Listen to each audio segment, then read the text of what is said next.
Hello everyone, welcome to our new class. So आज हम natural resources and their use का second part start करेंगे। And previous class में हम लोगों ने नेचुरल रिसोर्सेज के बारे में डिस्कस करा था, उसको कैटेगराइज करा था कि जो डिफरेंट डिफरेंट कैटेगरीज में हम लोग बांट रहे हैं right.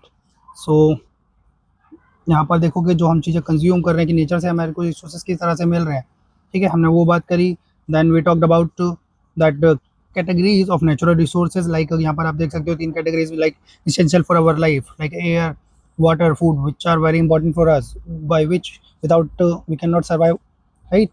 And after that we talked about renewable and non renewable resources, यहाँ पर हमने बात करी। and we talked about that Arogyam, generally जहाँ पर हम वाटर ऑफर करते हैं एक रिस्पेक्ट के रूप में, किसको, सन को, ओके। देन आपको याद होगा ट्यूना फिश के बारे में हम लोगों ने बात करी थी, जो कि कहीं ना कहीं ओशन के इकोसिस्टम को बैलेंस कर दिया है और जो धीरे धीरे कहीं ना कहीं खत्म होती जा रही है, okay. We talked about that thing and last we talked about that wastage, हाँ, जो जाके रिवर में मिक्सअप हो रहा है और इसका एक प्रॉपर हमारे पास अभी भी सोल्यूशन नहीं है। सो स्टार्ट करते हैं हम अब हमारी आज की क्लासेस। नॉन रिन्यूएबल रिसोर्सेज हमने इसके बारे में बात कर ली थी। So now we will talk about distribution of natural resources and its implication. अगर हम बात करें किस तरह से डिस्ट्रीब्यूशन हो रहा है, लाइक अगर नेचुरल रिसोर्सेज कि जिस कंट्री के पास नेचुरल रिसोर्सेज ज़्यादा होते हैं, कहीं ना कहीं वो उतनी ही ज़्यादा कंट्री पावरफुल होती है और उसकी इकोनॉमिक कंडीशन भी उतनी बेटर होती है ना। लेकिन उन्हीं नेचुरल रिसोर्सेज के लिए हमने कंट्रीज़ में वॉर्स होते हुए भी देखे हैं, राइट। नेचुरल resources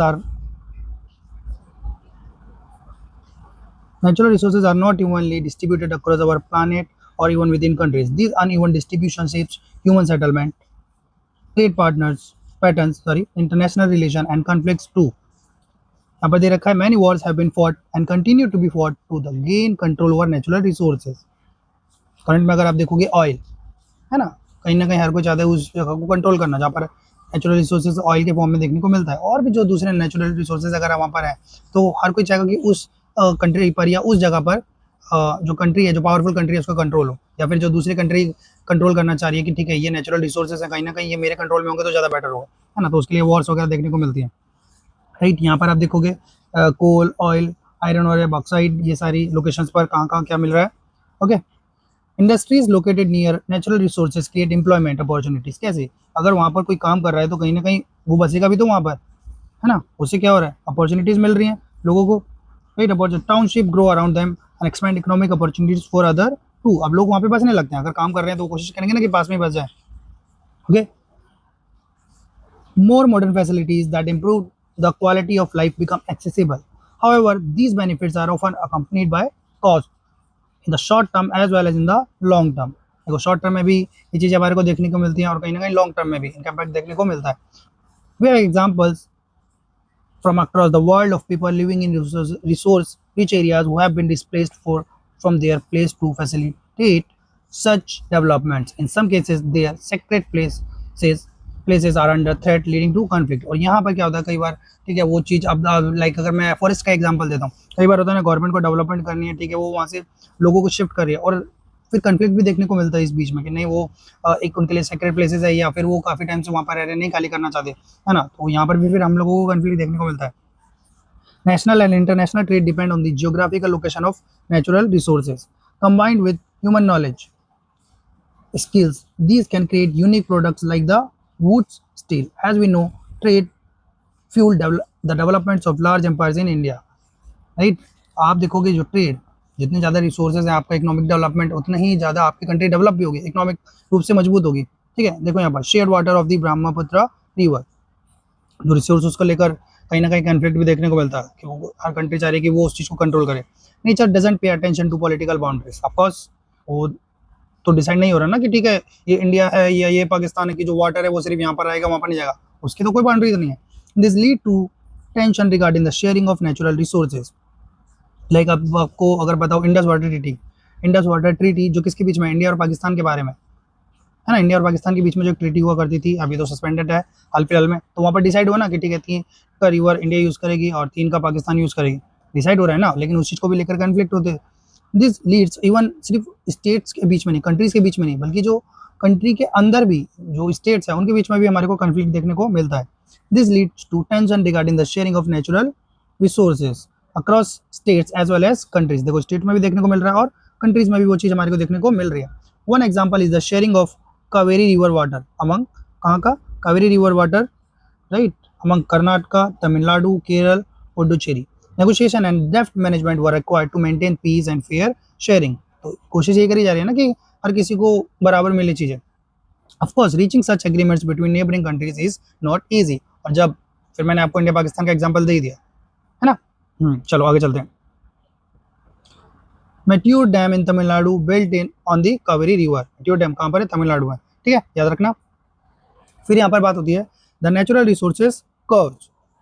एक अभिशाप के रूप में भी कहीं ना कहीं उस चीज़ को देखा जा रहा है।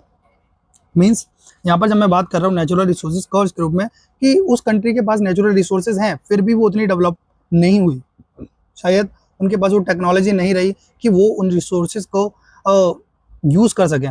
लाइक इसका अगर मैं परफेक्ट आपको एग्जांपल आपको दूं, कोई कंट्री अगर ऐसी होगी दैट शुड बी वेनेजुएला, है ना, इतने ऑयल रिसोर्सेज थे, क्या हुआ, यूएस की आर्मी वहाँ पर जाती है, बल्कि वहाँ के प्रेसिडेंट को उठा के ले जाती है। यूएस क्या कर रहा है, कंट्रोल करना चाह रहा है ना वहाँ के रिसोर्सेज का, राइट। इकोनॉमी भी इतनी ज़्यादा डेवलप नहीं है। Natural resources, yeah, having abundant natural resources doesn't guarantee economic prosperity. Some regions rich in natural resources can experience slower economic growth and development. A phenomenon economic called the, so क्या बोला जा रहा है, natural resources curse or paradox of plenty. But very simply this means that often having plenty of natural resources doesn't automatically mean that a country is rich, है ना, कि ठीक है आपके पास रिसोर्सेज आप रिच हो, नहीं, यूज भी तो करना आना चाहिए ना। Frequently economies are unable to develop industries that convert the resources into products of higher value. The chapter factors of production, जो कि लास्ट चैप्टर उसमें बात करेंगे बाकी इसके बारे में। In the later part of this book we will give you an understanding of this. Now India has generally avoided these costs by investing in the development in such industries to meet our growing needs. हमने investment करा industries में, ठीक है, जो भी हमारे पास natural resources हैं किस तरह से हमको उनको यूटिलाइज करना है ना, एक पॉजिटिव वे में, right. However, the challenge of balancing resources extraction, अब आपको एक बैलेंस भी करना है, ओवर एक्सप्लॉइटेशन नहीं करनी। However, the challenge of balancing resources extraction with sustainability remains. Understanding and managing natural resources is a valuable starting point, but human knowledge, good governance, and strategic planning determine whether they become lasting benefits or temporary painful. Long term के लिए रहेगा या फिर वो temporary चीज़ कहलाएगा, ठीक है। Now responsible and wise use of natural resources, stewardship. देखो हम जो रिसोर्सेज हैं कहीं ना कहीं वो लिमिटेड है, एक टाइम बाद वो खत्म हो जाएंगे, तो हमको इस तरह से यूज करना है कि वो आने वाली जनरेशन के लिए भी बचे रहें। Okay,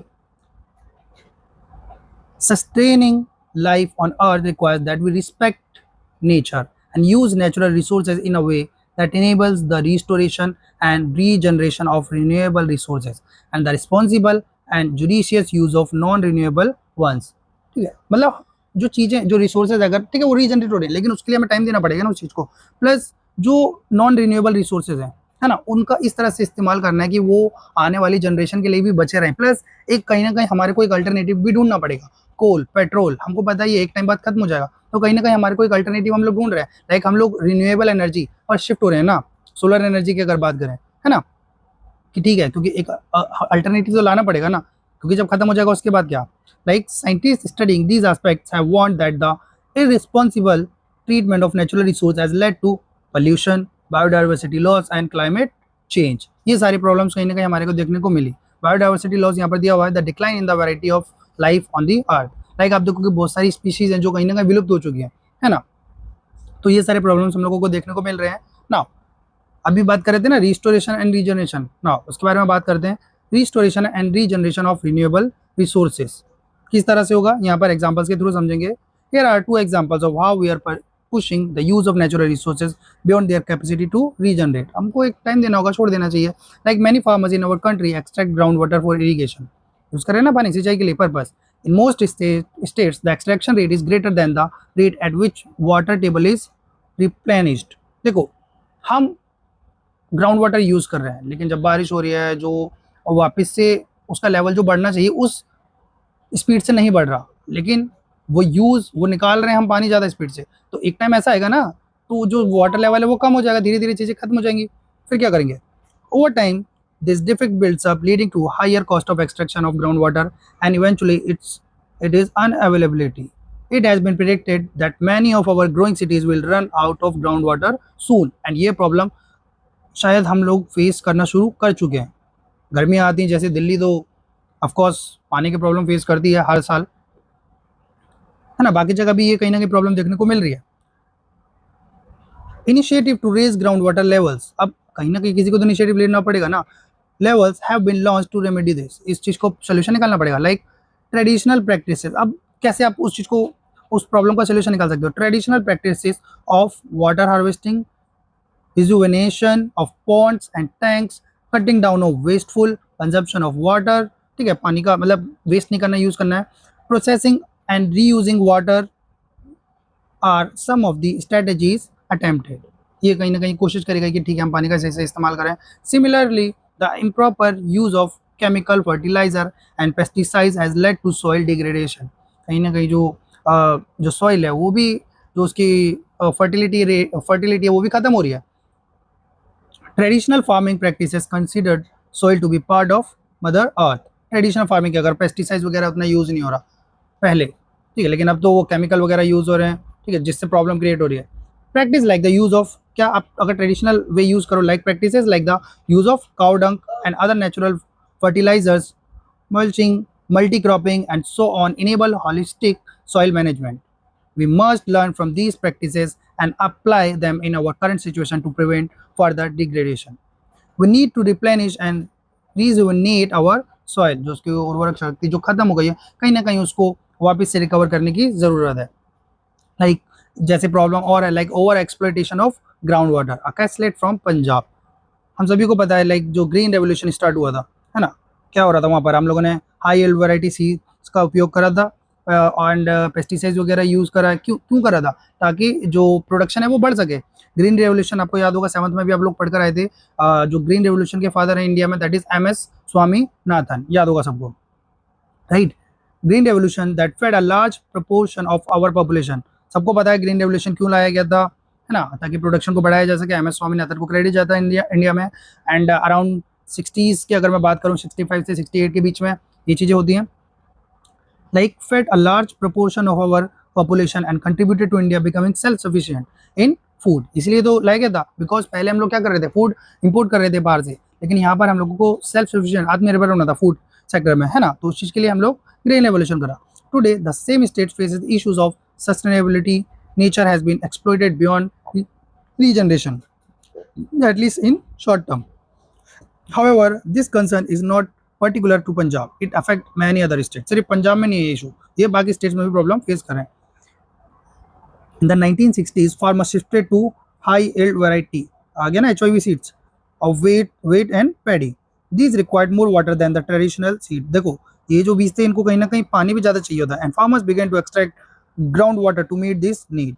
In addition, the supply of free power led to over pumping. देखो यहाँ पर फ्री है, आपका बिजली भी फ्री थी तो ठीक है, पानी चल रहा है, बस over pumping of ground water, आप ज़्यादा पानी यूज़ कर रहे हो। A situation still prevalent in much of India's today. Modern farming techniques also required the use of chemical pesticides and fertilizer.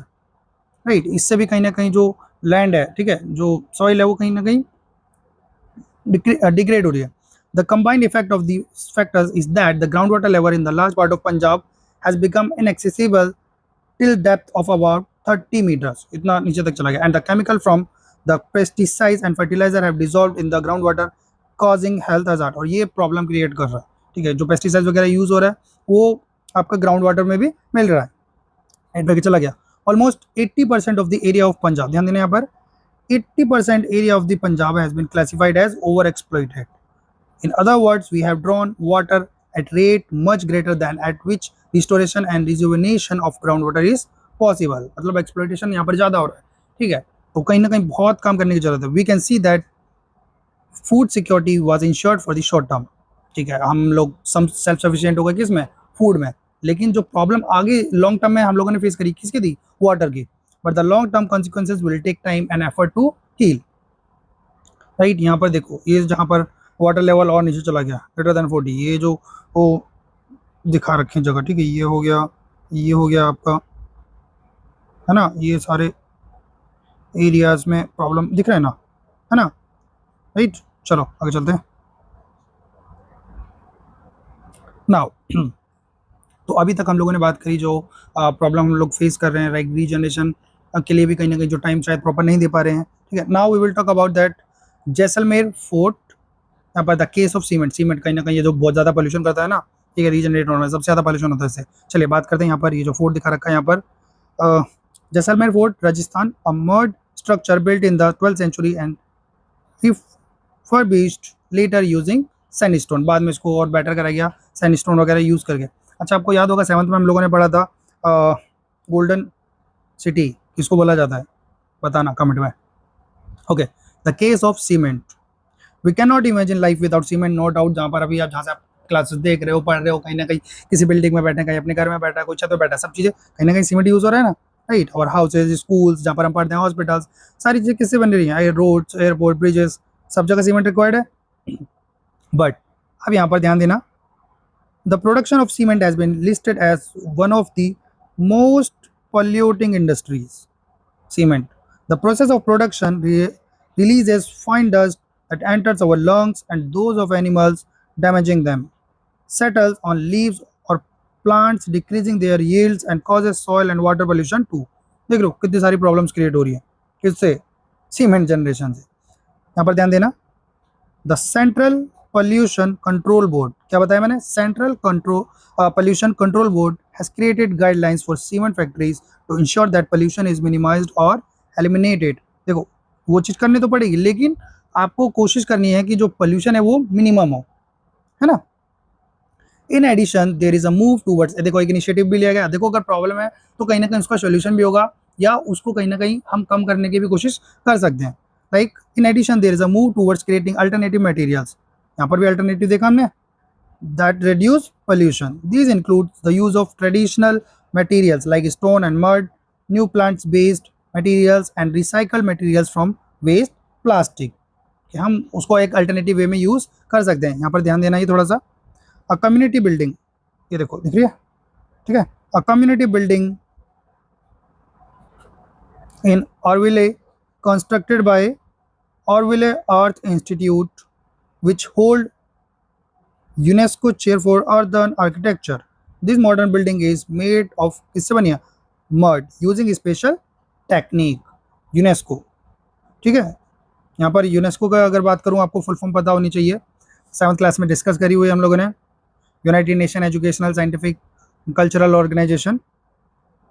Like यहाँ पर देखो, traditional materials and methods are being combined with modern technological advances to create new materials that are sustainable, right.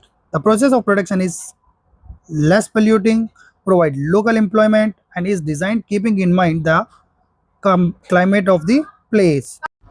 यहाँ पर एक term आया है वृक्षायुर्वेदा, right. एक term आया है कौन सा, वृक्षायुर्वेदा, वृक्षा और आयुर्वेद से मिलकर जो बना है आपका वृक्षा, जो कि अगर मैं बात करूँ means tree, Ayurveda that means health. Vrikshayurveda की अगर बात करूँ, ये जो एक संस्कृत से है टर्म, ठीक है, ये ध्यान रखना किससे है, संस्कृत से। ओके, यहाँ पर आप देखोगे, this traditional knowledge system dates back several millennia and was formed in text such as Surapala's Vrikshayurveda around the 10th century CE. कब, 10th century CE. It has elaborate recommendation on the specific plants to be grown on different soil. यहाँ पर देखो बता रखा है कि पूरा एक बता रखा है टेक्निक का कि क्या यूज़ करना है, different soil types and provides intricate method for seeds collection, कैसे करना है, preservation and pre-planning treatment, सारी चीज़ें पहले से इसमें बता रखी है। Irrigation techniques are elaborately described with recommendation varying according to plant species, growth stage, seasonal condition, सारी चीज़ें यहाँ पर explain करी गई है। It specifies pest management strategies through natural repellents and plants that should be grown together. These forms of sustainable agriculture promotes practices like crop rotation and mixed cropping to maintain soil health. वृक्षायुर्वेदा की अगर बात करूँ, also offers advice on proper method of plugging soil so as to retain soil moisture as well as facilitate the growth of living organism in the soil like fungi, bacteria and earthworms. सारी चीज़ें बता रखी है कि कब आपको कौन सी फसल करनी है, लाइक मल्टी क्रॉप कैसे करना है, राइट, सॉइल मॉइस्चर कैसे करना, मतलब चीज़ें पहले से ही एक्सप्लेन करी हुई हैं, ठीक है। नाउ अकासलेट फ्रॉम सिक्किम, याद होगा, पहले भी पढ़ के आए हो, सिक्किम 100% ऑर्गेनिक फार्मिंग। अगर कोई इंडिया में सिंगल स्टेट है दैट इज सिक्किम, राइट। चलिए, कैसलेट फ्रॉम सिक्किम, फेमस फैमिली, यहाँ पर एक एग्जांपल दे रखा है फेमस फैमिली का, जो जिनकी जो आप देखोगे जो फार्मिंग कर रहे हैं कहीं ना कहीं वो कम होते जा रहे हैं। Sikkim face declining yields and mounting debts from expensive chemical inputs, right, उनको कोई ऐसा फायदा नहीं हो रहा। देन गवर्नमेंट अनाउंस कर दी है पॉलिसी किसको प्रमोट करने के लिए, ऑर्गेनिक फार्मिंग को, राइट, पूरे स्टेट में ऑर्गेनिक फार्मिंग को प्रमोट करने के लिए गवर्नमेंट उस चीज़ को प्रमोट कर दिया है। Famous family decide to try, वो कहते हैं कि ठीक है हम भी ऑर्गेनिक फार्मिंग करेंगे। हालांकि ये इजी नहीं था कि आप जो पेस्टिसाइड्स की थ्रू फार्मिंग कर रहे थे फिर ट्रांजिशन जो करना था आपको, लेकिन ठीक है आपने कहा कि ठीक है हम भी इस चीज़ का इनिशिएटिव लेंगे और केमिकल फार्मिंग छोड़ के हम ऑर्गेनिक फार्मिंग में आएंगे। अब यहाँ पर आप देखोगे नेचुरल पेस्ट ये लोग यूज़ करते हैं, ठीक है, यहाँ पर ये लोग नेचुरल पेस्ट यूज़ करेंगे आपका, prepared switch to compost, prepared natural paste, replenished using neem and garlic and started growing multiple crops across the year। साल में मल्टीपल क्रॉप्स उगा रहे हैं। और फिर यहाँ पर देखते हो कि 5 साल बाद क्या होता है, अब जो फेमस की फार्मिंग है वो बढ़ने लग बेटर हो जाती है ना। She was able to sell her cardamom, इलायची की अगर बात करो, जिंजर की बात करो, and traditional vegetables at premium prices. अब उसको उस चीज़ का रेट अच्छा मिलने लगता है। नाउ इम्पोर्टेंट चीज़, इन 2016 कब बात करी, इन 2016, राइट, 2016 की अगर बात करें, 2016 में सिक्किम बन जाता है 100% organic state with all of its farmland certified organic, right, ध्यान रखना इसका। ओके, चलिए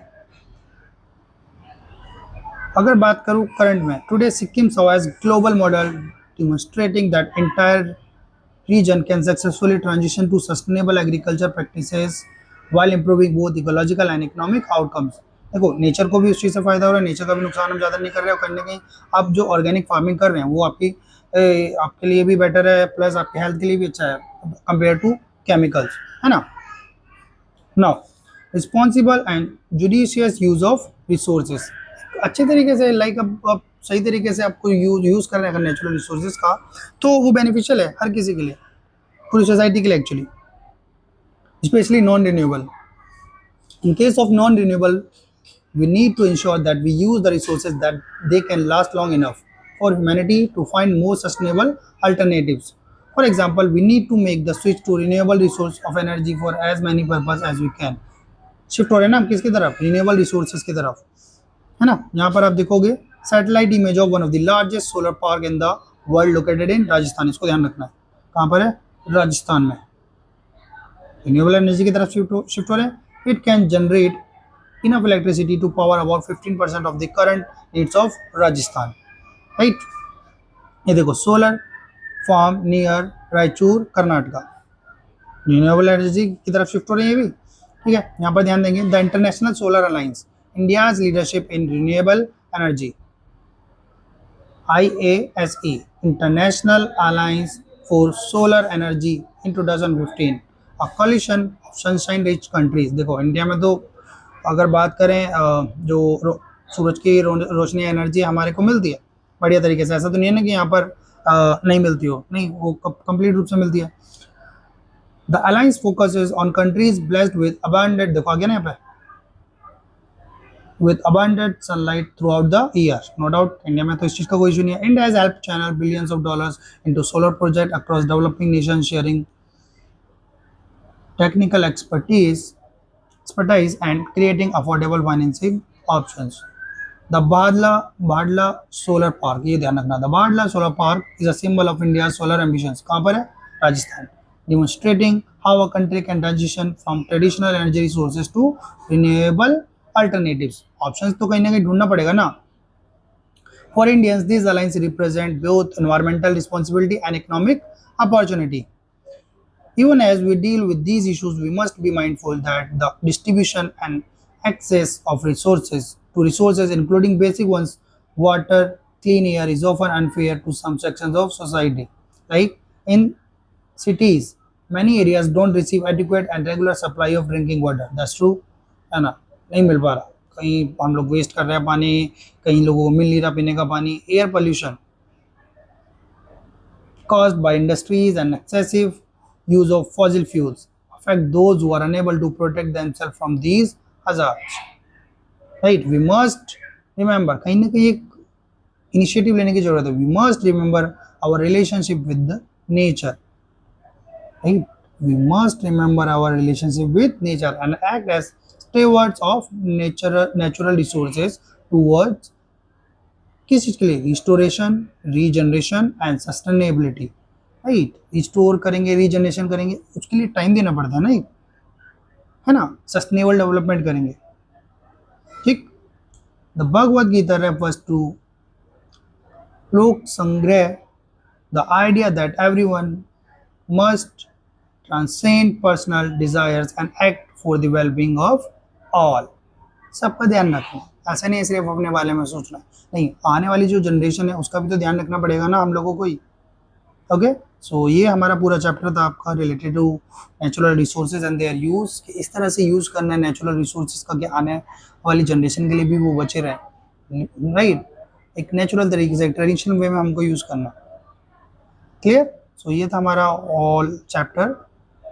आई होप समझ में आया होगा. अगर किसी का कोई डाउट हो तो वो पूछ सकते हैं, और अगर वीडियो पसंद आया हो, समझ में आया हो, अपने जो बाकी क्लासमेट्स हैं उनके साथ शेयर करो ताकि उनकी भी हेल्प हो. एंड एक MCQ सेशन भी लाऊंगा मैं, ताकि कितना समझ में आया वो आपको क्लियर हो. ठीक है, तो आज की क्लास को यहीं पे एंड करते हैं. एंड मेरी साइड से सभी खुश रहो, पढ़ते रहो और आगे बढ़ते रहो. चलो अभी के लिए बाय बाय. Thank you.